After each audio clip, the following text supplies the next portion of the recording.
आज की जो हमारी ये क्लास है एम्स के साथ साथ एनटीए यूजीसी नेट के लिए भी।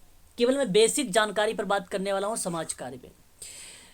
यहाँ अगर मैं बात करूँ, आपको समाज कार्य आप लोगों को भली भांति तरीके से मालूम है, और समाज कार्य को कई नाम से जाना जाता है। आपको बता दूँ, सामाजिक नाम से भी जाना जाता है, यूथचारी के नाम से भी जाना जाता है, समाज परक के नाम से भी जाना जाता है, समाज सेवी के नाम से भी जाना जाता है, और एक शब्द और आता है समाज कार्य में जिसको हम लोग बोलते हैं सघन वर्धी। सघन वर्धी इस नाम से भी जाना जाता है। तो सोशल वर्क इतने नामों से जाना जाता है। अगर आप इंग्लिश देखेंगे तो केवल इन सब का, जैसे आप पर्यायवाची शब्द पढ़ते हैं ना, उसी तरीके से समाज कार्य के इतने सारे नाम हैं। समाज कार्य, समाज सेवा एक शैक्षिक और व्यावसायिक विधा है। आप इस बात से रूबरू होंगे कि वर्तमान में समाज कार्य को एक नया व्यवसाय माना गया है, क्योंकि इसके परिणाम कम ही दृष्टिकोण होते हैं। वर्तमान में जो समाज कार्य व्यवसाय के कार्य में जो अदृष्टिगत पक्ष है, ज़्यादातर वहाँ पर जब भूमिका होती है तो उसके अवधारणाओं को समझने के लिए सभी देशों में समान रूप से महत्व इसको जो है देने लगा गया, या एक प्रकार से मिलने लगा। तब अगर हम बात करें तो समाज कार्य अब प्रक्रिया जो चल रही है उसकी एक व्यावसायिक प्रक्रिया पे आ गई है। तो समाज कार्य शैक्षिक और व्यावसायिक विधा है जो सामुदायिक संगठन और अन्य विधियों के द्वारा लोगों और समूहों के जीवन स्तर को उन्नत बनाने का प्रयत्न करता है। वही बेसिकली सोशल वर्क होता है। तो सोशल वर्क में अगर हम बात करें यहाँ पे, तो ये देख सकते हैं आप लोग, एनटीए यूजीसी नेट, ये है 2022 जो दिसंबर का पेपर होने वाला था वो अब मर्ज कर दिया गया है, यानी जून 2023 में होगा। ऐसा एक अनुमान लगाया जाता है, मर्ज ही होगा। ये तो बेसिकली ये तो जून में होता है तो दिसंबर में होता है, तो जून हम लोग एक आइडिया मान के चल रहे हैं यहाँ पे। अगर हम बात करें तो यहाँ जो समाज कार्य के बारे में अगर बात करें तो यहाँ पे आप देख सकते हैं ये आपका सिलेबस होगा समाज कार्य में। एम्स के बच्चे भी अगर इन सारी चीज़ों के बारे में ध्यान रखते हैं तो समझो बहुत अच्छी बात है, क्योंकि एम्स में कोई निर्धारित नहीं किया गया कि ये सिलेबस है। इन सभी से पूछा जा सकता है, समाज कार्य की प्रकृति और विकास से भी, समाज, मानव व्यवहार और समुदाय, व्यक्तियों और समूहों के साथ समाज कार्य, समुदाय और सामाजिक क्रिया के साथ समाज कार्य शोध में मात्रात्मक और गुणात्मक उपागम यानी अप्रोचेस क्या क्या है, प्रशासन, कल्याण और विकास सेवाएं क्या है, सामाजिक नीति नियोजन, सामाजिक विकास और भारत का संविधान, सामाजिक न्याय और मानवाधिकार, समाज कार्य अभ्यास यानी प्रैक्टिस के आधार पे, और समाज कार्य अभ्यास क्षेत्र में ये भी प्रैक्टिस के आधार पे, यानी दो एक ऐसे पॉइंट्स हैं जो मैं आप लोगों से अभी जिक्र करने वाला हूँ, है ना। इनके बारे में भी थोड़ा थोड़ा, ठीक है। तो ये चीज़ें आप देख रख सकते हैं कि ये आप सिलेबस बना सकते हैं, ठीक है। एम्स के लिए भी ये सिलेबस लागू हो सकता है, बट मैं आप लोगों के लिए एम्स का सिलेबस जो है दूंगा, ठीक है। यहाँ पर आप देख सकते हैं समाज कार्य में अगर हम बात करें तो पहले हम लोग देखेंगे आज जो है परिभाषा, विषय क्षेत्र, सिद्धांत, प्रकृति, लक्ष्य और प्रक्रिया क्या क्या होती है सोशल वर्क की, इन पर चर्चा करेंगे। आप देख सकते हैं social work NTA UGC net में 2 पेपर होता है। आपको बता दूं तो जो पहला पेपर होता है यूजीसी की मैं बात कर रहा हूँ आप लोगों से, उसमें 50 क्वेश्चन होते हैं, ठीक है। 4 ऑप्शन होगा, जिसमें से अगर हम बात करें तो एक प्रश्न जो होगा 2 नंबर का होगा। इसमें निगेटिव मार्किंग नहीं होता है, तो यानी आप ये समझ सकते हो कि ये 100 प्रश्न जो है 100 नंबर का हो जाएगा। वहीं जब मैं सोशल वर्क की बात करता हूँ तो सोशल वर्क में आपसे 100 क्वेश्चन पूछे जाएंगे, जिसमें 200 नंबर का होगा। यानी अगर मैं बात करूँ तो 300 नंबर का होता है, निगेटिव मार्किंग नहीं होता इसमें। टाइम कुल होगा 3 घंटे का, यानी 180 मिनट आपको समय दिया जाता है। ये आप देख सकते हैं, अभी 1 अक्टूबर 2022 को पेपर हुआ था सोशल वर्क का, ये कट ऑफ बनाया गया है। जनरल के लिए आप देख सकते हैं यहाँ पर 178 गया है कट ऑफ। वहीं अगर हम ये EWS की बात करें, अभी सर किसी ने पूछ रहे थे, तो 162 गया है EWS का। अगर हम बात करें OBC की बात करते हैं तो 156 गया है, 156 गया है। SC में 152 गया है, ST में 144 गया है। तो आप मान के लिए कि अगर आप जनरल से हैं तो 180 मान के चलिएगा कि आपको इतना नंबर तो अचीव करना ही है। 300 में से आपको 180 नंबर तो लाने ही हैं, ऐसा मान के चलिएगा। 165 मान के चलिए आप लोग को यहाँ पे EWS को। OBC को मान के लिए 160 यानी 160, ठीक है। SC को आप मान के लिए 145 या 50 मान लीजिए, 150 सीधा सीधा कर लीजिए दोनों का, है ना। तो यदि आप लोग SC कैटेगरी में आते हैं तो इस तरीके से आप लोग तैयारी करना स्टार्ट कर दीजिए। ये कट ऑफ है आप लोगों का। प्रश्न अगर हम देखें तो कुछ सिंपल तरीके से प्रश्न बनाए जाते हैं, फैक्ट भी होता है, अप्लाइड भी होते हैं। मैं आप लोगों को थोड़ा सा एक बार रूबरू करवा देता हूँ कि प्रश्न कैसे पूछे जाते हैं। एक बार देख लीजिए, ये प्रश्न एम्स में भी आप लोगों को इस तरीके से देखने को मिल सकते हैं, ऐसा नहीं कि एम्स में नहीं मिलेगा, मिल सकता है। तो प्रश्नों का पैटर्न क्या होता है यूजीसी नेट सोशल वर्क में देख सकते हैं। एक फैक्ट पर ये प्रश्न है, और ये प्रश्न है कि वर्ष 1960 में प्रकाशित जो गुलवेकियन रिपोर्ट है वो क्या नाम था उसका। तो ये सिंपल सा एक प्रश्न पूछता है, एकदम फैक्ट वाला प्रश्न आता है। एक प्रश्न ये बनाया जाता है। देखिए एम्स में अगर मैं बात करूं आप लोगों से, अप्लाइड आप लोगों को यहाँ पे 10%, जैसे SGPJ मैंने बताया था वही पैटर्न रहेगा। 90% आपका जो है फैक्ट रहेगा, ठीक है, फैक्ट रहेगा 90%। वहीं यूजीसी की अगर बात करें तो ध्यान रखिएगा कि यहाँ पे 10% भूमिका देती है फैक्ट पर, 90% अप्लाइड होते हैं। इन प्रश्नों पर मैं आप लोगों से चर्चा करूंगा, केवल मैं प्रश्न का पैटर्न दिखा रहा हूँ कि प्रश्न कैसे पूछे जाते हैं। एक प्रश्न इस तरीके का आता है, सुमलित करने को लेकर आता है, ठीक है, यहाँ पे सुमलित करना पड़ता है, इस टाइप से एक प्रश्न बनाए जाते हैं। दूसरी अगर हम बात करें तो देख सकते हैं आप कथन कारण को लेकर एक प्रश्न आता है, लेकिन ध्यान रखिएगा इसमें व्याख्या नहीं होती है, दोनों कथन होते हैं, दोनों स्टेटमेंट होते हैं, सॉरी दोनों स्टेटमेंट होंगे। तो यहाँ पर आपको सिर्फ बताना पड़ता है कि सही कौन सा है और सही कौन सा नहीं है, बस व्याख्या नहीं होगी। ध्यान रखिएगा, ये भी दोनों में जब आपका स्टेटमेंट होता तब, जब एक में कथन लिखा हो दूसरे में कारण लिखा हो तो वहां पर आप लोगों को क्या मिल जाता है, एक व्याख्या है या नहीं व्याख्या, इस तरीके का प्रश्न एक बन जाता है, अभी मिलेगा आपको। एक प्रश्न आता है शोध की प्रक्रिया में क्रम को दर्शाना, यानी क्रम अनुसार लगाना, भी एक प्रश्न आता है। ध्यान रखिएगा ये बेसिकली जब क्रम आता है तो ज़्यादातर जो प्रश्न पूछे जाते हैं 90% मैं बता दूं आप लोगों को रिसर्च से प्रश्न आते हैं। और या तो जब प्रश्न क्रम में लगाया जाता है तो वर्ष के साथ में, तो वो बेसिकली प्रश्न जो बनाया जाता है वो बनाया जाता है अधिनियम से, वो प्रश्न बनाया जाता है अधिनियम से, और या तो दिवस से ये प्रश्न बनाया जाता है। तो एक प्रश्न ये भी बगल में आप समझ ध्यान रखिएगा कि ये या तो क्रम में दो टाइप के प्रश्न बनेंगे, या तो आपको ऐसे में रिसर्च का प्रश्न बनता है, या तो फिर आप अधिनियम में याद रहें, या तो दिवस आपको याद रहे, उस क्रम को लगाते हुए आप आगे बढ़ जाइए। अभी मैं केवल प्रश्न दिखा रहा हूँ। एक प्रश्न आप देख सकते हैं कि वर्ष आता है, ये श्योर है, और एक तरफ आता है यहाँ पे, जैसे यहाँ पे हालांकि दिया है कि महिलाओं पर केंद्रित विश्व समागम स्थल की बात किया गया है। यहाँ पर आप लोगों से एक्ट भी पूछ सकता है, ये एक्ट बताइए कौन सा है, ठीक है, कर्मचारी अधिनियम कब आया, ठीक है, जो है आपसे भविष्य निधि अधिनियम कब आया। तो ये आप लोगों से पूछा जा सकता है, इस टाइप से भी प्रश्न एग्जाम में पूछे जाते हैं। यहाँ पे आप देखिए आजकल ये ट्रेंड चल रहा है, तो विदेशी सहयोग निगम के अधिनियम के अंतर्गत, यानी एक टॉपिक कोई होगा उस टॉपिक के संबंध में 4 पॉइंट्स लिखे रहते हैं, और इन चारों पॉइंट्स को हमें समझना होता है ना। अगर हम समझ के सही तरीके से, अगर हमें पता है कि ये सत्य है, यह सत्य है, ये सत्य है, तो हमें उसी हिसाब से ऑप्शन लगाना पड़ता है। एक प्रश्न ही आता है, ये काफ़ी ज़्यादा आता है, ये ध्यान रखिएगा, ये सबसे ज़्यादा आता है प्रश्न यूजीसी में, 80% मांग चलिए ये, है ना। उसके बाद देखिए अभिकथन कारण आ गया, मैंने अभी आपको ऊपर बता रहा था। तो एक प्रश्न का पैटर्न इस तरीके से बनाया जाता है, ठीक है। तो ये थे कुछ प्रश्न का पैटर्न जो मैंने अभी आप लोगों को बताया है कि यूजीसी नेट में प्रश्न कैसे पूछे जाते हैं। तो क्या आप लोगों को यहाँ तक कोई दिक्कत तो नहीं है ना, समझ में आ गया आप लोगों को? एक बार मुझे स्पष्टीकरण कर दीजिए,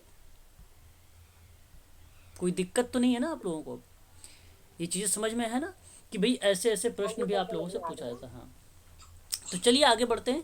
तो देखिए ये जो है समाज कार्य है, समाज कार्य के अर्थ के बारे में अगर हम बात करें तो किसी भी जीविका को हम व्यवसाय की संज्ञा तभी दे सकते हैं जब वह ज्ञान और विज्ञान पर आधारित होगा, व्यवसाय के अन्य सभी गुणों पर उस जीविकाओं में विद्यमान होगा। भाई आप कब कह सकते हो ये व्यवसायिक है, ये कार्य व्यवसायिक है?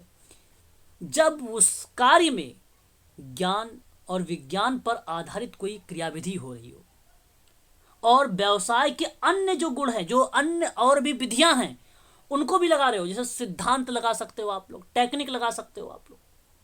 इस तरीके से जब आप काम करते हैं तो समाज कार्य का पार्ट बन जाता है। समाज कार्य में वे सभी गुण विद्यमान हैं जिसके आधार पर उसे एक व्यवसाय के रूप में स्वीकार किया जा सकता है ना।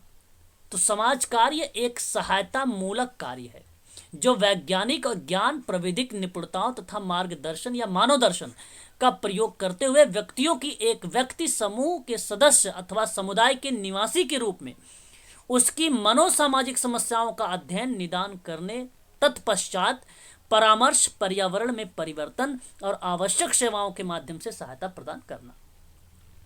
कहने का मतलब ये हुआ कि समाज कार्य एक प्रकार का सहायता मूलक कार्य है, यानी एक प्रकार से मदद करता है वो, जो वैज्ञानिक ज्ञान पर आधारित है। वैज्ञानिक ज्ञान का मतलब होता है कि जब भी सोशल वर्क काम आप करें, एक तरीके से करें, एक सिस्टम से करें, एक क्रमबद्धता से करें, स्टेप बाय स्टेप उसका जो है डिटेल या आंकड़े एकत्र करें, और फिर उसके बाद वहां पर आप मेथड लगा सकते हैं, आप अपनी स्किल लगा सकते हैं, आप तर्क वितर्क भी कर सकते हैं किसी समस्या को समाधान करने में। और ये क्रियाविधि का जैसे आप प्रयोग करते हैं, तो प्रयोग करेंगे कहाँ आप? या तो आप केस वर्क में करेंगे, या आप ग्रुप वर्क में करेंगे, या आप कम्युनिटी वर्क में करेंगे। ये चीज है, ये जो तीन चीजें हैं, case work, group work, community work, ये प्राथमिक प्रणाली है। इसको हम लोग प्राइमरी सिस्टम भी कहते हैं। ये वाल्टर एंड्रयास फ्रीडलैंडर एक ऐसा विद्वान थे जिन्होंने कहा कि समाज कार्य वैज्ञानिक ज्ञान और प्रविधि निपुणताओं पर आधारित है। ये बात फ्रीडलैंडर ने कही है, और फ्रीडलैंडर ने समाज कार्य की दो ऐसी सिस्टम या दो ऐसे प्रणालियों में विभाजन किया, जिसका एक के अंतर्गत, प्राथमिक के अंतर्गत तीन चीजों को रखा। केस वर्क को रखा, ग्रुप वर्क को रखा, और कम्युनिटी वर्क को रखा। वहीं द्वितीयक प्रणाली को हम लोग गौड़ भी कहते हैं, सहायक भी कहते हैं, सेकेंडरी भी कहते हैं। और इसमें सोशल वेलफेयर एडमिनिस्ट्रेशन को रखा, सोशल एक्शन को रखा, और सोशल रिसर्च को रखा। ये जो द्वितीयक प्रणाली है, ये आपकी अप्रत्यक्ष है। आप यहाँ पे, आपके सामने सेवार्थी नहीं होगा। और जो प्राथमिक प्रणाली है, जो Keshwar group work, community work है, यहाँ सेवार्थी आपके सामने होगा, इसलिए ये प्रत्यक्ष प्रणाली है। आप उसके सामने बैठ के उसकी मदद करेंगे। यहाँ इनडायरेक्ट तरीके से आप योजनाओं, कार्यक्रम, आंदोलन के माध्यम से उस सेवार्थी को मदद करेंगे। और फिर आप इन जो प्राथमिक प्रणालियों का मनोसामाजिक अध्ययन करेंगे। अध्ययन से पता चलेगा आपको समस्या। जैसी आपको समस्या मिली, उन समस्या पर आप निदान, उपचार जैसी प्रक्रिया का फिर प्रारंभ कर देंगे, स्टार्ट कर देंगे, ताकि वो समस्याओं से छुटकारा पा सके और सामाजिक क्रिया में प्रभावपूर्ण रूप से भाग ले सके, और लोगों के साथ संतोषजनक समायोजन भी कर सके, अपने जीवन में सुख एवं शांति का अनुभव कर सके, और अपनी सहायता स्वयं करने के योग्य बन सके। कहने का मतलब, मेडिकल सोशल वर्कर या सोशल वर्कर काम क्या करता है? सेवार्थी को इंडिपेंडेंट बनाने का प्रयास करता है। इंडिपेंडेंट का मतलब होता है स्वावलंबी, स्वावलंबी का मतलब होता है स्वतंत्र बनाने का काम करता है। उसको मार्गदर्शन देता है, ना कि उसके साथ साथ जाकर कोई क्रिया में भाग लेता है। ठीक है, आपने बता दिया कि भाई यहाँ पे आप जाइए, आपका पेंशन बन जाएगा, आप यहाँ पर जाइए तो आपका पास बन जाएगा, आप यहाँ पर जाएंगे तो आपका कोर्ट में जो FIR है, जो भी केसेस वगैरह हैं, वो आपको फाइल कर दी जाएगी। ये होते हैं सोशल वर्कर की भूमिकाएं। सोशल वर्कर नहीं साथ साथ जाता उनके, है ना, कि साथ में जाएगा तो उनका बस का पास बनवाएगा, LIC जमा कराएगा, ऐसा कुछ नहीं। ठीक है, तो इस चीज़ को आप ध्यान रखिएगा। आगे अगर हम बात करें तो समाज कार्य एक सकारात्मक और सक्रिय हस्तक्षेप के माध्यम से लोगों को उसके सामाजिक माहौल के बीच अंतःक्रिया प्रोत्साहित करके व्यक्तियों की क्षमता को बेहतर बनाता है, ताकि वे अपनी जिंदगी की जरूरतों को पूरा कर सके, अपनी तकलीफों को वो कम कर सके। ये होता है सोशल वर्क, और ये सारी भूमिकाएं सामाजिक कार्यकर्ता निभाता है। समाज सेवा व्यक्तिक आधार पर, समूह के आधार पर, समुदाय में व्यक्तियों की सहायता करने की एक प्रक्रिया है, जिससे व्यक्ति अपनी सहायता स्वयं कर सके, और इसके माध्यम से सेवार्थी वर्तमान सामाजिक परिस्थितियों में उत्पन्न अपनी समस्याओं को स्वयं सुलझाने में सक्षम हो सके। वही समाज कार्य है। तो समाज कार्य एक नवीन व्यावसायिक सेवा है। अभी आपको बता दूं, 19वीं शताब्दी से ये व्यावसायिक सेवा के अंतर्गत रख दिया गया है। तो नवीन व्यावसायिक सेवा है। याद रखेंगे आप सभी लोग, ये मेडिकल सोशल वर्क में आप लोगों से प्रश्न बनाया जा सकता है कि समाज कार्य की क्या प्रक्रिया है, व्यावसायिक सेवा है। याद रखेंगे आप सभी लोग, आप लोगों के ये पेपर में पूछा जा सकता है, जिसमें एक प्रशिक्षित सामाजिक कार्यकर्ता के द्वारा व्यक्ति की मनोसामाजिक समस्याओं का समाधान व्यावसायिक ढंग से किया जाता है। व्यावसायिक ढंग का मतलब क्या होता है? व्यावसायिक ढंग का मतलब होता है कि वैज्ञानिक ज्ञान, प्रविधि, निपुणताओं पर आधारित जो क्रियाविधि हो रही है, जो मानव दर्शन का जो प्रयोग किया जा रहा है, जहां व्यक्ति, समूह, समुदायों को एक सुखी और संपूर्ण जीवन व्यतीत करने में सहायता प्रदान कर रहे हैं, वही प्रक्रिया यहां पे संचालित हो रही है व्यावसायिक ढंग से करने की। तो समस्या का समाधान आप व्यावसायिक ढंग से करें, अनप्रोफेशनल तरीके से ना करें। कहीं आप बैठ गए बीच में और आप लगे समझाने उसे कि ये काम मत करिए, ये काम ना करें। पहले आप एक फॉर्मेट लीजिए, उसको फिल करिए, उसकी समस्या को आइडेंटिफाई करिए और फिर उसके बाद उसकी समस्या के आधार पर उसको निदान की प्रक्रिया को बताइए, डायग्नोसिस की प्रक्रिया बताइए, रेमेडियल एक्टिविटी करिए। तो कार्य में मनोसामाजिक समस्याओं का समाधान में भी व्यावसायिक ज्ञान एवं निपुणताओं का उपयोग किया जाता है। यह समाज कार्य विशिष्ट कार्य प्रणाली के द्वारा किया जाता है, जिसमें मानवीय व्यवहार के ज्ञान का भी उपयोग किया जाता है। मानवीय ज्ञान वही है जो मैंने मानवता दर्शन की बात किया था, मानवतावादी दर्शन। बेसिकली क्या है, समाज कार्य जो था वो सामाजिक विज्ञान से आया है, इस बात को ध्यान रखिएगा, क्योंकि उसमें उन कल्याणकारी क्रियाओं का अध्ययन किया जाता था जिनका उद्देश्य मानवतावादी दर्शन हो, व्यक्तिक ज्ञान हो, प्रविधि निपुणताओं पर आधारित हो, जहां व्यक्ति, समूह, समुदाय को एक सुखी और संपूर्ण जीवन व्यतीत करने में सहायता करता हो। तो समाज कार्य शब्द का प्रयोग समस्याओं के समाधान द्वारा कल्याण में वृद्धि करने हेतु किया जाता है, जिसमें समाज कार्य विशिष्ट कार्य प्रणालियों के द्वारा किया जाता है और इसमें मानवीय व्यवहार के ज्ञान का उपयोग किया जाता है। तो तर्क वितर्क भी जरूरी है समाज कार्य में, ऐसा नहीं कि तर्क वितर्क नहीं करना चाहिए, करना चाहिए, क्योंकि विशिष्ट पद्धतियां हैं, प्रक्रियाएं हैं, जिसका उपयोग करके संगठित और विशेष रूप से व्यक्तियों के निर्दिष्ट समूह के द्वारा किया जाना चाहिए। तो ये चीजें होती हैं, इसको आप ध्यान रखिएगा, ये बेसिक चीजें हैं, हमें पता होना चाहिए। मानव समाज विभिन्न प्रकार की समस्याओं से ग्रसित है, ये बात आप जानते हैं, और यह समस्याएं विभिन्न स्वरूपों में मानव समाज में पूर्व काल से ही चली आ रही हैं।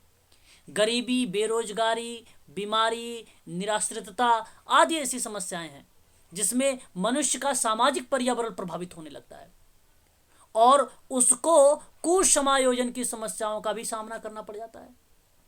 कहने का मतलब क्या है कि यदि आप देखें हमारे समाज में विभिन्न प्रकार की समस्याएं हैं, यही समस्या नहीं कि केवल गरीबी ही है, बेरोजगारी है, बहुत सारी समस्याएं हैं, अथाह समस्याएं हैं, हर फील्ड में समस्याएं हैं, है ना।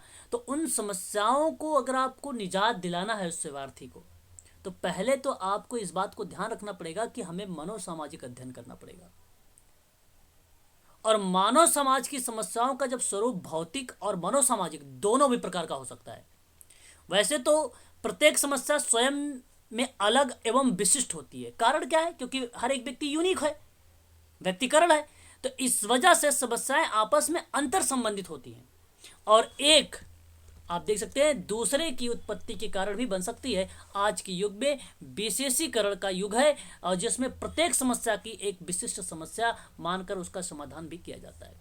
तो समाज कार्य को विभिन्न विद्वानों ने विभिन्न दृष्टिकोण से और अर्थों में समझा है और परिभाषित भी किया है। अब उन्हीं परिभाषाओं पर हम लोग जिक्र करेंगे। अगर अब आप लोगों से समाज कार्य के अर्थ से प्रश्न पूछेगा तो कैसे प्रश्न बनता है, मैं आप लोगों को दो तीन प्रश्न बताता हूं, आप उन चीजों को ध्यान से सुन लीजिए।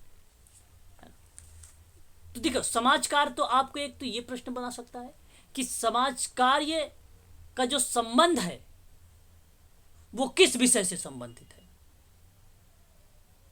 आपको राजनीति विज्ञान, सामाजिक विज्ञान और मानव विज्ञान, भौतिक विज्ञान, तो जो समाज कार्य है वो सामाजिक विज्ञान से संबंधित है। समाज कार्य में उन कल्याणकारी क्रियाओं का अध्ययन किया जाता है जिसका उद्देश्य, हम समाज कार्य जब किसी कल्याणकारी क्रियाओं का अध्ययन करते हैं तो उसका उद्देश्य यही होता है कि मानवतावादी दर्शन पर आधारित हो, वैज्ञानिक ज्ञान पर आधारित हो, प्रविधि निपुणताओं पर आधारित हो और उपर्युक्त सभी। तो आप सभी को लगा दीजिए। याद रखिएगा कि समाज कार्य जब कल्याणकारी क्रियाओं का अध्ययन होता है उसमें, तो मानवतावादी दर्शन, वैज्ञानिक ज्ञान और प्रविधि निपुणताओं पर ही आधारित होता है। और ये case work, group work, community work में करते हैं आप लोग यही काम। अगर आपसे पूछता है कि सामाजिक क्रियाओं में सामाजिक और मनोवैज्ञानिक समस्याओं का अध्ययन होता है, तो क्या आप अतिक्रियावादी ढंग से करेंगे, कि व्यवहारिक ढंग से करेंगे, कि वैज्ञानिक ढंग से करेंगे, कि सामाजिक ढंग से करेंगे? कैसे करेंगे सामाजिक क्रियाओं में सामाजिक और मनोसामाजिक समस्याओं का अध्ययन? आपके सामने सामाजिक समस्याएं भी हैं, अभी आपको मैंने ऊपर की स्लाइड में बताया है, और आपके सामने व्यक्ति के अंदर मनोसामाजिक समस्याएं भी मिल सकती है। भाई भौतिक भी मिल सकती है और मनोसामाजिक भी मिल सकती है। तो आप उन्हीं समस्याओं को अध्ययन वैज्ञानिक ढंग से करेंगे। ऑप्शन में आपको वैज्ञानिक ढंग मिलेगा। ये फैक्ट हैं, ये बेसिक जानकारी है सोशल वर्क में, जो आप लोगों को ध्यान रखना चाहिए सोशल वर्क के संबंध में। समाज कार्य एक व्यावसायिक विधा है, एक व्यावसायिक है, इस चीज को ध्यान रखेंगे। समाज कार्य में जो है सामुदायिक संगठन और अन्य विधि के द्वारा लोगों को, समूहों को, जीवन स्तर को उन्नत बनाने का प्रयत्न करता है, ताकि वो व्यक्ति स्वतंत्र हो सके और स्वयं काम कर सके और समाज की मुख्य धारा से वो जुड़ सके। इस बात को आप ध्यान रखिए। तो ये आप मुझे जरा बताइए कि जो बेसिक चीजें थी, क्या आपको ये समझ में आई? बताइए, स्पष्ट करिए एक बार मुझे सभी लोग। Yes sir. बहुत ही बेसिक जानकारी है, एकदम आराम से पढ़िए, कोई जल्दबाजी नहीं है, समझते चलिए, है ना। आराम से करिए सारी चीजें। कि अभी आपने ये जाना कि समाज कार्य, सामाजिक, यूथचारी, समाज परक, समाज सेवी, संवर्धन, इतने नाम से जाने जाते हैं। फिर आपने देखा कि समाज कार्य के जो व्यक्ति हैं किस तरीके समस्याएं आती हैं। आपको भौतिक मिल सकती है, मनोसामाजिक भी मिल सकती है, वैज्ञानिक ढंग से प्रयोग करते हैं। समाज कार्य बेसिकली सामाजिक विज्ञान से आया है। समाज कार्य का जब हम अध्ययन करते हैं तो किस कल्याणकारी क्रियाओं का अध्ययन करते हैं और किसके आधार पर करते हैं, तो हमें यह पता चलता है कि ये मानवतावादी दर्शन पर आधारित होता है।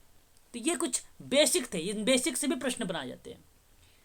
वहीं अगर हम बात करें तो समाज कार्य देखेंगे आगे स्लाइड पर, तो कह रहा है कि समाज कार्य वैज्ञानिक क्रमबद्ध ज्ञान और प्रविधियों या प्रणालियों पर आधारित व्यवसाय है, जिसकी वजह से समाज कार्य को एक व्यावसायिक विधा कहा जाता है।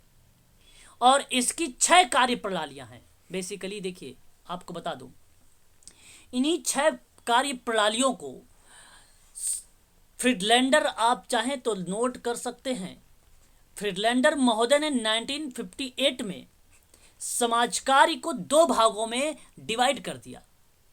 एक को रखा इसने प्राथमिक, दूसरे को रखा द्वितीयक। आप देख सकते हैं जिसमें 3 आपको प्राथमिक मिलेंगे, 3 आपको द्वितीयक में मिलेंगे, तो हो जाएंगे 6 आपके। तो इन्हीं 6 कार्य प्रणालियों से, जिनके माध्यम से वह लोगों की सहायता प्रदान करता है। जब सहायता मूलक कार्य की बात होती है तो वहां पर प्रत्यक्ष रूप से हम बात करते हैं तो हमारे सामने प्राथमिक प्रणाली आती है। जब बात करते हैं अप्रत्यक्ष रूप से, तब हम बात करते हैं social welfare administration, social action, social research. लेकिन याद रखिएगा, इन जब 6 कार्य प्रणालियों की बात होगी तो यहां पर क्रमबद्धता 6 के 6 में लगता है। कहने का मतलब, समाज कल्याण प्रशासन का जब बात करेंगे, प्रशासन में एडमिनिस्ट्रेशन की जब बात करेंगे, मैनेजमेंट की बात करेंगे, तो क्या वहां पे क्रमबद्धता नहीं होनी चाहिए? बिल्कुल होनी चाहिए। पोषकार्ब का प्रयोग करते हैं तो क्रमबद्धता ही बताती है पोषकार्ब, एक प्रकार से लूथर गुलिक का। तो आप चाहें अब आंदोलन भी करेंगे तो क्रमबद्धता से ही करेंगे। एक चेन बना होता है, एक सिस्टम बना होता है, तो लगेगा तो तीनों में वैज्ञानिक विधि। लेकिन सबसे ज्यादा पूछा जाता है प्राथमिक प्रणाली से, इसलिए आप लोग प्राथमिक प्रणाली पर ज्यादातर फोकस करिएगा। यह सहायता अच्छा, एक बात और, यह प्रत्यक्ष है या अप्रत्यक्ष है, यह बात फ्लोरेंस होलिस ने कहा है। इस बात को भी आप लोग ध्यान रखिएगा। किस विद्वान ने समाज कार्य को प्रत्यक्ष और अप्रत्यक्ष की अवधारणा दे दी, तो उसका नाम याद रखिएगा, फ्लोरेंस होलिस महोदय थे, जिन्होंने समाज कार्य को प्रत्यक्ष के रूप में और अप्रत्यक्ष, डायरेक्ट और इनडायरेक्ट के रूप में बताया था। फिर यह सहायता प्रशिक्षित लोगों के द्वारा प्रदान की जाती है। अब देखिए, आपको बता दूं कि अब जो व्यक्ति MSW है, BSW है, वही व्यक्ति इस समस्या का समाधान एक सही तरीके से, वैज्ञानिक ढंग के तरीके से कर सकता है। तो इसके लिए जब आप प्रोवाइड कराएंगे, उसकी मदद देंगे, तो वह प्रशिक्षित व्यक्ति होना चाहिए। आपको बता दूं, पहले के समय में डिलीवरी घर पर ही हो जाती थी। आपको मालूम होगा, आपको ये भी पता होगा कि पहले के समय में कोई वस्तु दे देता था, कोई किसी को खिला देता था, कोई किसी को कोई अर्थदान या कुछ भी कह देता था, तो उसको कहते थे ये सोशल वर्क काम कर दिया, जो कि ये सोशल वर्क काम नहीं होता है। आजकल आपको मालूम है, किताबों में अगर हम बात करें, किताबों में क्या ये प्रैक्टिकली बात किया जाता है कि एक प्रशिक्षित दाई का होना जरूरी है। ठीक उसी प्रकार से सोशल वर्कर को भी प्रशिक्षित होना जरूरी है, तभी आप उससे सलाह लीजिएगा। यदि आपको कोई सलाह दे, अगर वो सोशल वर्कर व्यक्ति नहीं है, मेडिकल सोशल वर्क नहीं कर रखा है या MSW नहीं किया, तो आप उसकी बात को मानो ही ना, आप उसे समझाओ। फिर आपको उसकी बातों को तो मानना ही नहीं भाई, आप उसे समझाओ भाई, फिर है ना। तो खाली पीली किसी की बातें नहीं सुनना है। दूसरी बात, सहायता लेने वाला जो होता है वो क्या होता है, वो सेवार्थी होता है। जो सहायता लेता है, और जो सहायता देने वाला व्यक्ति होता है वो क्या होता है, वो कार्यकर्ता होता है। तो सहायता एक लेने वाला होता है, एक देने वाला होता है। सहायता देता है सामाजिक कार्यकर्ता, और सहायता जो लेता है वो सेवार्थी लेता है। उसको हम लोग क्लाइंट बोलते हैं, उसको हम लोग क्या बोलते हैं, क्लाइंट बोलते हैं। जो प्रशिक्षित व्यक्ति उसकी सहायता करता है, और सामाजिक कार्यकर्ता वही कहलाता है। वास्तव में समाज कार्य की इन 6 पद्धतियों में कार्यकर्ता और उसके सेवार्थी का संबंध सर्व प्रमुख होता है। याद रखिएगा, आप सबको बता दूं मैं कि समाज कार्य में एक व्यक्ति ज्वाइन हो रहा है, ठीक है। समाज कार्य में याद रखिएगा कि सेवार्थी सबसे सेंट्रल्ड होता है, केंद्र बिंदु होता है सोशल वर्क में। और आपको बता दूं कि समूह में जो सेवार्थी है वो व्यक्ति के रूप में केंद्र बिंदु है, और ये बात कही थी HB ट्रेकर ने। समूह कार्य में अगर जो सेवार्थी है उससे व्यक्ति का रूप में केंद्र बिंदु माना है, उसका नाम था HB ट्रेकर ने ये बात कही है। स्टेटमेंट है, काफी इंपॉर्टेंट सवाल है। सर भरत बोल रहा हूँ सर, एक बार इसको ना थोड़ा सा धीरे बोलिए, मैं नोट कर लेता हूँ ये पूरी चीज। बिल्कुल लिखिए। हाँ। सामाजिक समूह कार्य में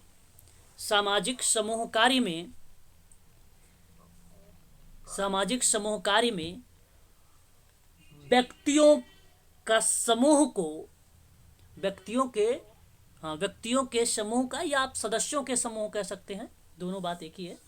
व्यक्तियों के समूह या सदस्यों के समूह के केंद्र बिंदु माना है व्यक्ति को, केंद्र बिंदु माना है व्यक्ति को, केंद्र बिंदु माना है व्यक्ति को। हाँ, तो समूह में भले व्यक्ति 2 से अधिक हो तो उसे समूह कहेंगे, सत्य है ये बात, इसमें कोई दो राय नहीं है। यहां पे HB ट्रेकर ने वही बात कही कि वो जो समूह है उनमें वही व्यक्ति जो हैं वो व्यक्ति केंद्र हैं। इनका कहना अलग था, अलग तरीके से उन्होंने कहा, बस बात वही है। इसका मतलब नहीं कि समूह में उन्होंने बात कर केवल एक ही व्यक्ति को लिया, नहीं, उसने समूह के सारे व्यक्ति को ले लिया, लेकिन उसी व्यक्ति को एक नाम दे दिया उस समूह का कि ये व्यक्ति हैं, बस ये बोल दिया। ये HB ट्रेकर ने बोला। आगे अगर बात करें तो इन 6 पद्धतियों में 3 प्राथमिक प्रणाली आती है और 3 अन्य सहायक पद्धति आती है, जिसको आप द्वितीयक प्रणाली या पद्धतियां या सहायक प्रणाली के नाम से भी जानते हैं। वहीं अगर हम बात करें तो आप देख सकते हैं 3 प्राथमिक प्रणाली कौन सी है, सोशल केस वर्क है, सोशल ग्रुप वर्क है, सोशल कम्युनिटी ऑर्गेनाइजेशन है। वहीं अगर हम 3 सहायक प्रणाली की बात करते हैं तो सोशल वेलफेयर एडमिनिस्ट्रेशन, जिसको आप समाज कल्याण प्रशासन कहते हैं, समाज कार्य शोध है, सामाजिक क्रिया है। आप यहाँ पे कोई ऐसा क्रम नहीं है कि क्रम से ही लगाएं, परंतु अगर हम बात करें तरीका प्राथमिक प्रणाली के अंतर्गत हमें किताबों में हर जगह यही मिलता है, ये क्रम है बेसिकली। यहाँ जो 3 क्रम है ये क्रम नहीं, किताब में भी आपको ये मिलता है, बट ये कहीं लिखा नहीं गया है कि इसका एक सही सीक्वेंस बनाइए। यदि एग्जाम में सीक्वेंस पूछता है, यदि पूछता है, क्रम पूछता है, तो आप इन्हीं क्रमों को ध्यान रखेंगे। सेवार्थी की सहायता का कार्य प्रमुखता इन्हीं पद्धतियों के माध्यम से किया जाता है। समाज कार्य की इन पद्धतियों का जो संबंध है इन्हीं के द्वारा प्रदान किया जाता है। ठीक है, अब यहाँ अगर हम बात करें आप लोगों से, एग्जाम में आप लोगों से क्या क्या पूछा जा सकता है, 2-3 बातें। समाज कार्य किस प्रश्न को थोड़ा सा समझो आप कि प्रश्न कैसे पूछा जा सकते हैं। यदि आपसे प्रश्न पूछा कि समाज कार्य में प्राथमिक प्रणाली के अंतर्गत कौन सा नहीं है, तो प्राथमिक प्रणाली आपको पता है case work, group work, community work है, और एक आ जाएगा आपका नहीं है जो सहायक प्रणाली बन जाएगा। एक प्रश्न इससे पूछ सकता है। दूसरा आपसे ये पूछ सकता है कि प्राथमिक प्रणाली और द्वितीयक प्रणाली किसने दिया है, तो वाल्टर एंड्रियास फ्रिडलैंडर ने दिया है 1958 में, याद रखिएगा। तीसरा, अगर प्रश्न आपसे ये पूछता है समाज कार्य में कि बताइए जो सामाजिक समूह कार्य है उनमें जो व्यक्तियों का, जो सदस्यों का जो समूह है, उन सदस्यों के समूह को व्यक्ति को केंद्रित माना है, केंद्र बिंदु माना है, व्यक्ति को केंद्र बिंदु माना है, तो किसने बोला है? HB ट्रेकर ने बोला है। हाँ, HB ट्रेकर ने बोला है। इन चीजों को आप ध्यान रखिएगा। ऐसे में यदि आप लोगों से पूछ ले कि समाज कार्य की जो प्रणालियां हैं उनको क्रम में लगाइए, तो ये क्रम आपके सामने है, इन क्रमों को आप लोग ध्यान रखिएगा। ठीक है, तो इस तरीके से आप पढ़ते चलिएगा।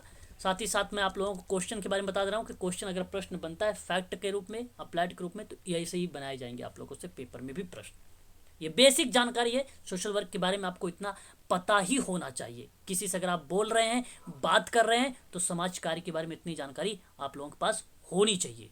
यदि है तो बहुत अच्छी बात है, यदि नहीं है तो इसको पढ़ो अच्छे से और बढ़िया से करने की कोशिश करो।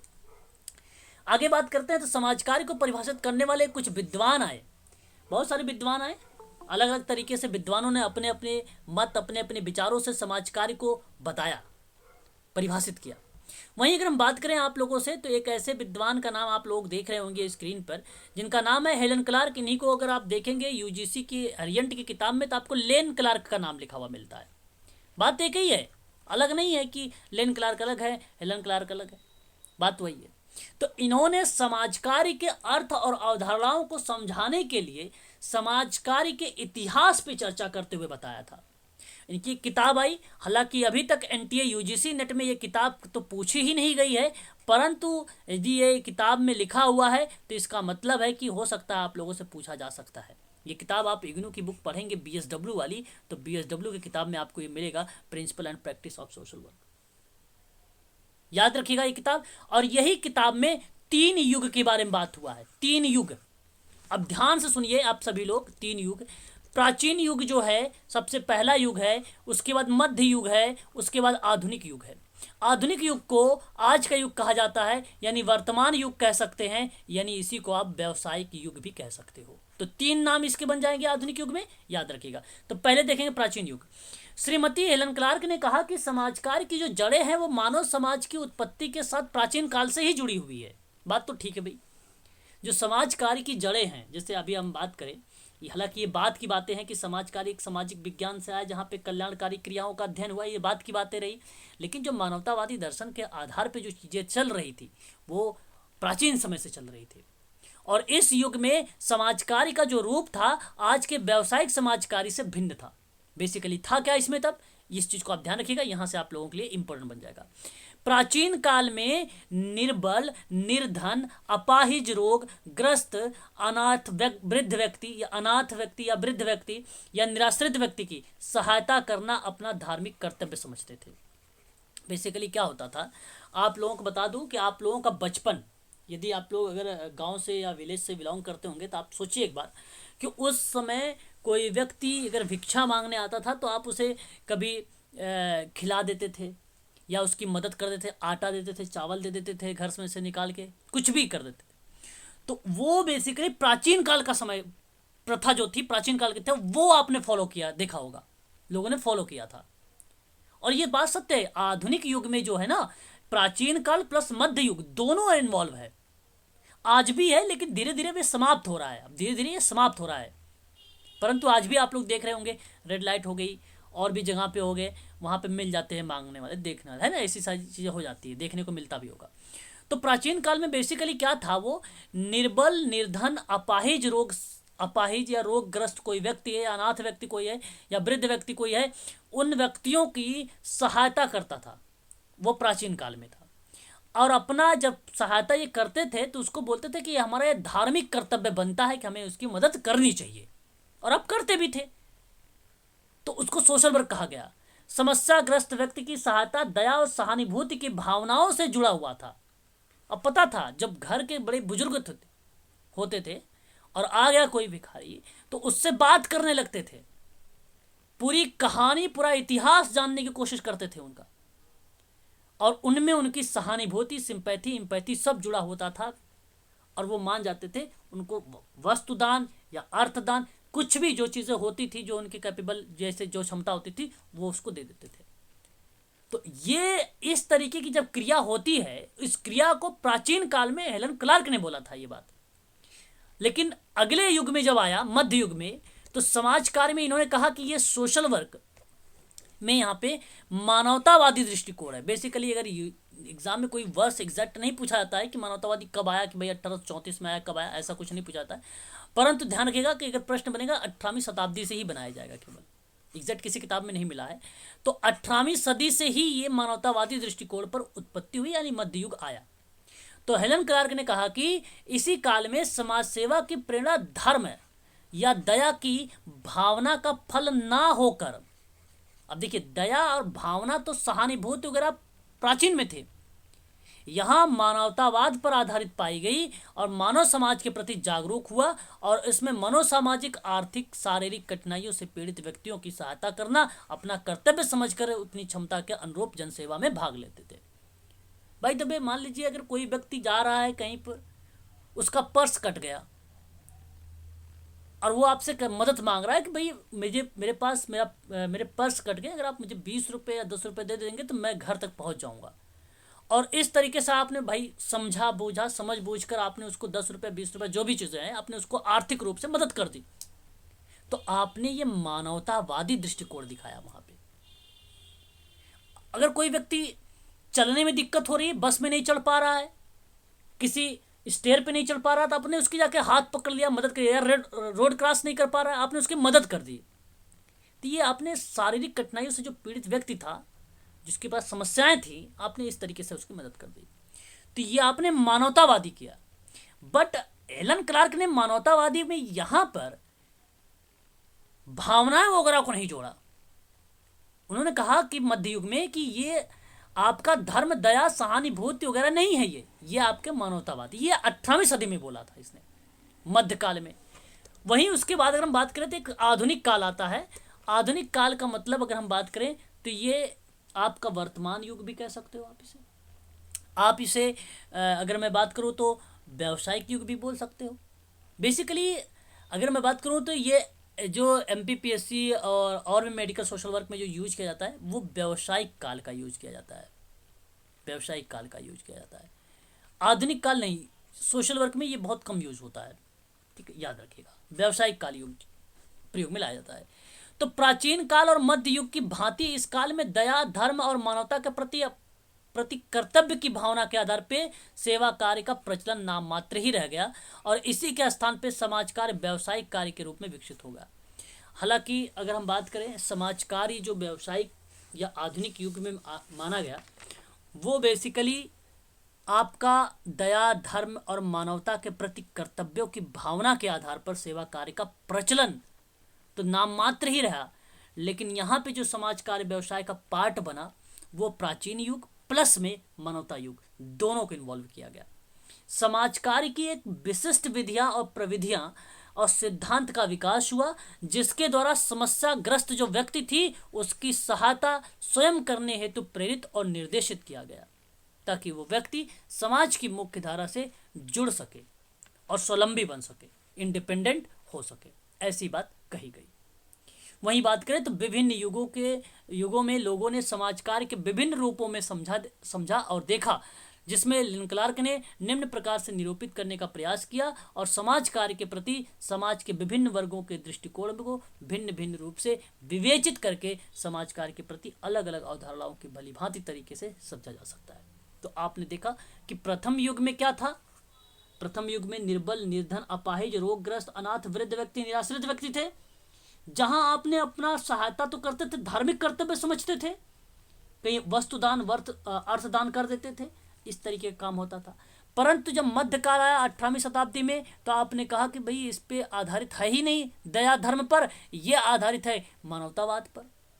तीसरा युग आया, व्यावसायिक युग आया, जिसमें आपने कहा कि प्राचीन काल और मध्य युग के भांति ही इसमें दया, धर्म, मानवता के प्रति कर्तव्य की भावना के आधार पर सेवा का प्रचलन तो केवल नाम मात्र ही रह गया था, परंतु इसका नाम दे दिया गया व्यावसायिक, जहाँ पे समाज कार्य विधि, प्रविधियां, सिद्धांत, टेक्निक, विभिन्न इत्यादि चीज़ों को आपने प्रयोग में लाए और समाज कार्य को जब करने की समाज कार्य को जो करने की एक तरीका था, एक सिस्टम जो था, व्यावसायिक ढंग जो था, उसको फॉलो किया और वह रूप बन जाता है व्यावसायिक सेवा। तो समाज कार्य जो व्यावसायिक काल रहा, वो बेसिकली अगर वर्ष पूछता है तो आप 1936 का लगा के आइएगा, 1936 कि समाज कार्य व्यावसायिक प्रक्रिया कब हुई। हालांकि समाज कार्य व्यवसाय के रूप में क्या समाज कार्य व्यवसाय है, इस तरीके की बात व्यावसायिक स्थिति पर अब्राहम फ्लेक्सनर ने अपने विचार को प्रस्तुत किया था 1915 में। तो कहीं आपके मन में अगर विचार आ रहा हो कि सर ने 1936 बोला है, तो यहाँ पे दोनों बातों को स्पष्ट कर लीजिए कि 1936 में समाज कार्य Tata institute of social science के माध्यम से लाया गया, परंतु जो व्यावसायिक स्थिति थी, जहाँ पे प्रश्न ये था कि समाज कार्य वास्तव में एक व्यवसाय है, तो समाज कार्यकर्ताओं के करीब एक शताब्दी से चुनौती बनी हुई थी। और यहाँ पे अब्राहम फ्लेक्सनर ने, जी कुछ कह रहे हैं क्या? यहाँ पर अब्राहम फ्लेक्सनर ने उनका निष्कर्ष तभी से सामाजिक कार्यकर्ताओं के मध्य गूंजता रहा। तो उन्होंने, अब्राहम फ्लेक्सनर ने, क्या समाज कार्य एक व्यवसाय है, इन विषय पर अपना भाषण दिया और इन्होंने वहाँ पर उसकी व्यावसायिक शिक्षा के महत्व और उसके मूल्यांकन की जो स्थितियाँ थी उस पर उन्होंने विचार किया। ठीक है, तो ये चीज़ आप लोग ध्यान रखिएगा, है ना। हालांकि इससे पहले अगर मैं बात करूँ 1915 से भी पहले 1890, जो 1890 में यानी 1890 में देखिए 3 वर्ष अगर आपको पता है तो आप कर सकते हैं। एक 1915, नाम लिख लीजिए अब्राहम फ्लेक्सनर। अब्राहम फ्लेक्सनर ने क्या बोला? अब्राहम फ्लेक्सनर ने क्या बोला याद रखेंगे, क्या समाज कार्य एक व्यवसाय है, क्या समाज कार्य एक व्यवसाय है, इस पर इसने भाषण दिया था, स्पीच दिया था, है ना। वहीं दूसरी बात 1936 में TISS का नाम याद कर सकते हैं कि इस व्यवसाय समाज कार्य को इसके माध्यम से लाया गया। अब इन दोनों से पहले 1890 में अगर हम बात करें तो समाज कार्य की व्यावसायिक स्थिति की खोज हुई थी। तो आप ये कहिए कि यहाँ परोपकारी संगठन समिति थी, उन समिति के कार्मिकों ने इस बात की आवश्यकता को महसूस की और यह महत्व माना, यानी एक प्रकार से इस महत्व पर विचार किया कि व्यावसायिकता के प्रति मुख्य झुकाव, चिकित्सा और अनियंत्रण ने आश्चर्य को प्रदर्शित किया। कहने का तात्पर्य, व्यवसाय के माध्यम से व्यवहारिक समस्याओं के समाधान हेतु जो क्रियाविधि चल रही थी वो 1890 में चल रही थी। व्यवसाय के माध्यम से व्यवहारिक समस्याओं का समाधान चल रहा था। यहां भूमिका थी परोपकार संगठन समिति की। स्पष्ट हो रहा है ना सबको? परोपकार संगठन समिति, जी आगे बढ़े, चलो याद रखिएगा आप सभी लोग, ये आप सबके लिए इंपॉर्टेंट चीजें हैं। और 1936 में आपको मालूम ही है कि व्यवसाय समाज कार्य के शिक्षण प्रशिक्षण की शुरुआत हुई। व्यवसाय समाज कार्य का शिक्षण प्रशिक्षण की शुरुआत हुई। इंस्टीट्यूट ऑफ सोशल वर्क, बिल्कुल बिल्कुल बिल्कुल। नाम परिवर्तित है 1944 में और 45 में। Sir Dorabji Tata graduate social science के नाम से, सोशल वर्क के नाम से जाना जाता था, है ना। ये चीज़ परिवर्तित है, तो ये चीज़ें आप लोगों को ध्यान रखना होगा। आगे बढ़ेंगे और भी चीज़ों को हम लोग देखना चाहेंगे।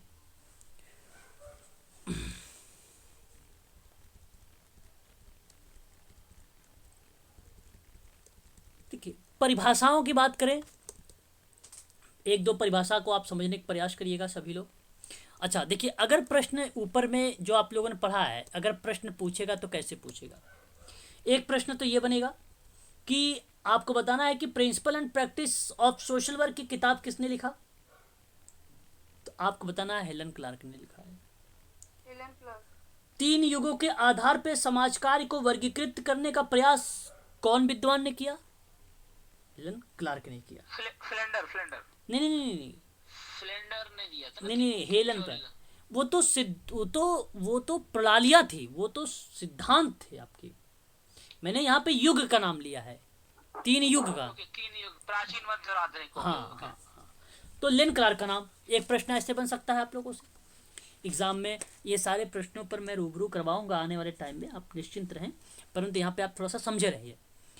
अगर आप लोगों से प्रश्न पूछ ले कि बताइए मानवता दृष्टिकोण की उत्पत्ति कब हुई, 18वीं शताब्दी में।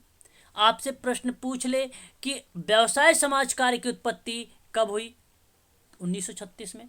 व्यवसाय समाज कार्य की जब उत्पत्ति पूछेगा तो कुछ प्रश्न इस टाइप का बनेगा।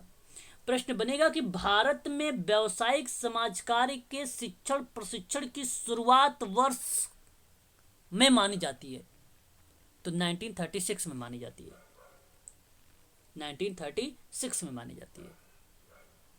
इस बात को आप लोग ध्यान रखिएगा। बाकी आपको अंदर मालूम ही है। परिभाषा के बारे में देखिए, बिटमर महोदय ने क्या बोला है। बिटमर महोदय ने कहा कि समाज कार्य का प्रमुख कार्य व्यक्तियों की उन कठिनाइयों को दूर करने में सहायता देना है जो संगठित समूह की सेवाओं के प्रयोग से या उसके एक संगठित समूह के सदस्यों के रूप में कार्य का संपादन से संबंधित होगा।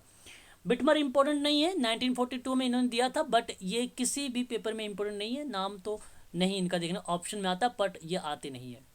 इसको आप ना याद करें तो ठीक है, बट आपको पता होना चाहिए इसकी समाज कार्य की परिभाषा क्या है। तो व्यक्तियों की उन कठिनाइयों को सहायता करना या दूर करना जिसमें संगठित समूह की सेवाएं का प्रयोग किया जाता है और संगठित समूह के सदस्यों के रूप में उसको कार्य का संपादन से संबंधित होता है, वही समाज कार्य होता है। ऑथर फिंक एक विद्वान है। ऑथर फिंक ने समाज कार्य अकेले और समूह में व्यक्तियों की वर्तमान और भावी भविष्य की ऐसी सामाजिक और मनोवैज्ञानिक बाधाओं जो समाज में पूर्ण अथवा प्रभावपूर्ण सहभागिता को रोकती है अथवा रोक सकती है के विरुद्ध सहायता प्रदान करने का प्राचुर सेवाओं का प्रावधान होता है, वो बेसिकली समाज कार्य होता है। तो आप ये कह सकते हो कि समाज कार्य अकेले और समूह की जो वर्तमान और भावी भविष्य की जो सामाजिक मनोवैज्ञानिक बाधाएं हैं, जैसे जो आने वाले समय में बाधाएं हैं, जो वर्तमान में बाधाएं हैं इस समय, जो पास्ट में बाधाएं थी, उन सब के समस्याओं को रोकने की बात करता है और यह कहलाता है आपका समाज कार्य।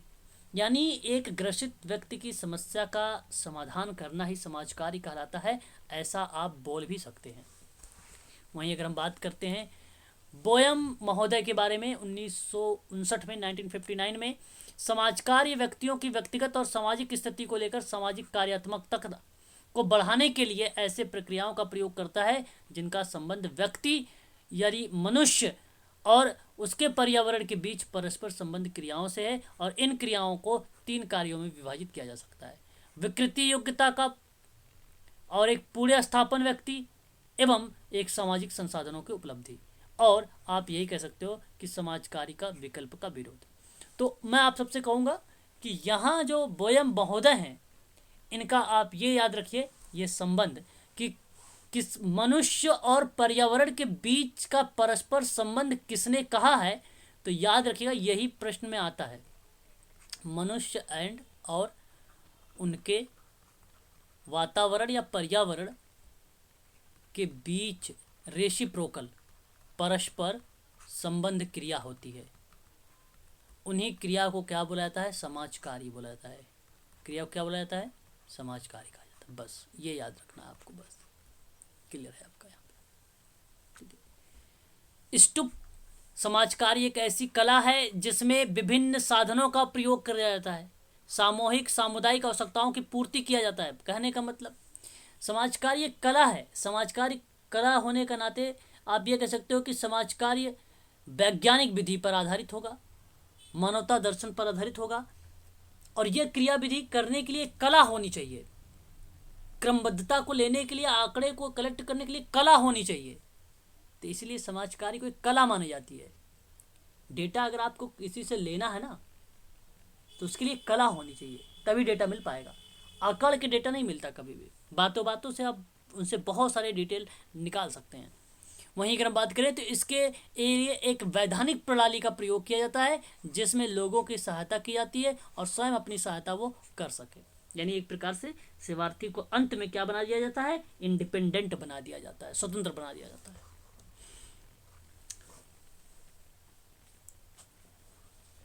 समझ आ रहा है सबको ना? बताइए एक बार, स्पष्ट करिए। आ रहा है, बहुत बहुत बढ़िया। समझने का पूरा प्रयास करिए आप सभी लोग। वहीं अगर हम बात करें तो Indian conference of social work ने क्या बोला कि समाज कार्य मानवतावादी दर्शन, वैधानिक ज्ञान, प्रविधि निपुणता के ऊपर आधारित व्यक्ति समूह समुदाय को एक सुखी संपूर्ण जीवन व्यतीत करने में सहायता प्रदान करने हेतु कल्याणकारी क्रियाएं जो होती हैं वो समाज कार्य कहलाती है। मैंने आपको शुरुआत में भी बता दिया था कि समाज कार्य का मीनिंग बनता है सकारात्मक। मीनिंग बनता है उसका ये भी है कि सक्रिय हस्तक्षेप करना। सक्रिय का मतलब होता है एक्टिव हो जाओ, इंटरवेंशन करो। इंटरवेंशन मतलब होता है स्क्रीनिंग। हस्तक्षेप के माध्यम से लोगों और उनके सामाजिक माहौल के जो बीच की अंतःक्रिया है उसको क्या करो, आप प्रोत्साहित करो। व्यक्ति की जो क्षमता है उसको बेहतर करो ताकि वो अपनी ज़िंदगी की जो ज़रूरतें हैं वो अपनी तकलीफ़ों को कम कर सके और ज़रूरतों को पूरा कर सके। ये बात कहता है Indian conference of social work. ठीक है, तो ये चीज़ आप ध्यान रखिएगा।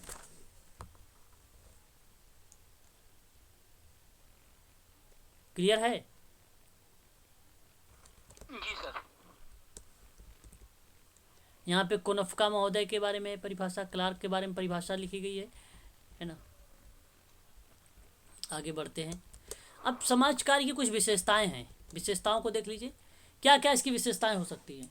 समाज कार्य एक व्यावसायिक सेवा है, ये एक विशेषता है। इसमें विधिक प्रकार के वैज्ञानिक ज्ञान, प्रविधि निपुणता और दार्शनिक मूल्यों का प्रयोग किया जाता है, इसलिए इसको क्या कहा जाता है, समाज कार्य व्यवसाय।